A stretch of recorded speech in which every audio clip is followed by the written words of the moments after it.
स्वराज्याची जननी म्हणून या मातेला ओळखलं जातं। या मातेनं अवघ्या आपल्या आयुष्यामध्ये दोन पुत्र दोन वीर तयार केले। एकाचं नाव छत्रपती शिवाजी महाराज आणि दुसऱ्याचं नाव छत्रपती संभाजी महाराज। बघा, या मातेला दोन पुत्र आपल्याला घडवावे लागले, संस्कार द्यावे लागले आणि या मातीमध्ये रुजण्यासाठी मोठ्या प्रमाणामध्ये मातेनं संघर्ष केलेला आहे। जिजामातेला माहित होतं, आपण त्या दिवशी सुद्धा सांगितलं होतं की सावित्रीबाई फुले यांच्या जयंती वक्ती सांगितलं की कोणीतरी सांगितलं की सतीप्रथा ही सावित्रीबाई फुलेने केली। मित्र, मी सांगेन की सतीप्रथा ही बंद करण्याचं काम राष्ट्रमाता राजमाता जिजाबाईने केलेलं आहे।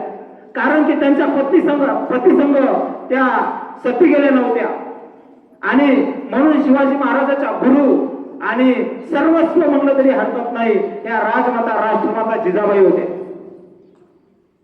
आणि या मातेला त्रिवार वंदन करतो आणि मी थांबतो। जय जय।